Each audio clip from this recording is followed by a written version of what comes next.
Ay, magandang tanghali sa lahat. Nagdadala kami dahil sa ganitong pagkakataon, siguro matagumpay natin matatapos ang probinsya na Santiago ng imigrante Cavite.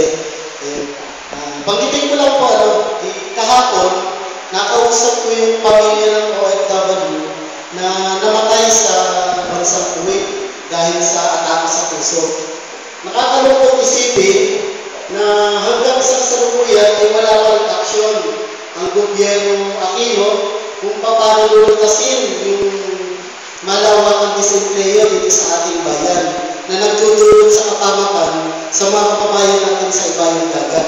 Isa na dito yung nangyaring pagkamatay ng isang OFW na tubong kalamba dahil sa crackdown sa Saudi Arabia. Yung mga kababayan natin na lumikas para humingi ng tulong sa mga embahada o sa embahada ng Pilipinas sa Jeddah, Saudi Arabia, napilitan silang tahakin yung kahabaan ng Jeddah at tiisin yung matinding init sa Saudi Arabia para lamang humingi ng tulong sa embahada natin doon. Pero ano ang tugon ng gobyerno? Hanggang sa kasalukuyan, nag-iskulang piping pulang at pingin ang pamahalaan nila yung Aquino. Nakakalungkot isipin ang mga kababayan natin sa ibayong dagat na sinasabi nilang bagong bayani, pero sa madaling salita, modernong alipin ang mga kababayan natin doon. Sa ganito pong pagkakataon dito sa probinsya ng Cavite, sa datos pa lamang po ng migrante, sa buong rehiyon, mahigit sa 500,000 Pilipino ang nasa ibang bansa. Higit sa 100,000 Pilipino nagmumula dito sa probinsya ng Cavite. At hindi lahat ay nakakauwi ng matiwasan. Subalit bitbit nila ang pait at hinaing na sinabot nila sa kanilang mga amo. Katulad na lamang ng kababayan natin si Wilfredo, natubong Quezon pero nangyirahan ng kanyang pamilya dito sa General Trias, kung saan umaasa lamang ang kanyang pamilya sa padala ng kanilang ama. Ngayon, bangkay siya uuwi, pero ang bangkay niya nandun pa sa Kuwait, hindi pa rin inaasikaso ng gobyerno.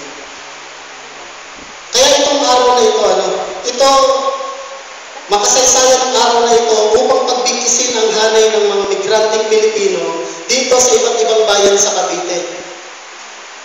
Panahon na po para magkaroon ng sariling kinatawan ang mga OFW sa pamilya. Siguro panahon na rin ang pananahimik, ang matagal ng pananahimik ng mga migrante dito sa rehiyon.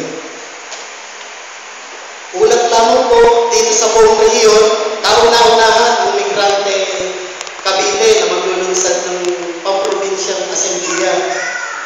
Kaya sa ganitong pagkakataon, binabati ng rehiyon ang probinsya ng Cavite sa ilalim ng mga chapter natin sa iba't ibang bayan dito sa Cavite, sa 13 Martires, sa Bacoor, at dito sa Dasma at GMA.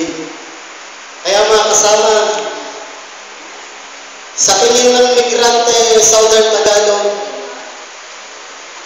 ilang araw na lang ang natitira para sumapit ang eleksyon. Wala lang isang buwan. Pero yung bilang natin, wala pa sa kalingkingan ng mga kalaban natin sa politika. Hindi tayo nakikipaglaro sa politika para lang sa pansariling interes. Ito ay para sa interes ng mga kababayan natin sa ibayong dagat at pamilya dito sa ating bansa.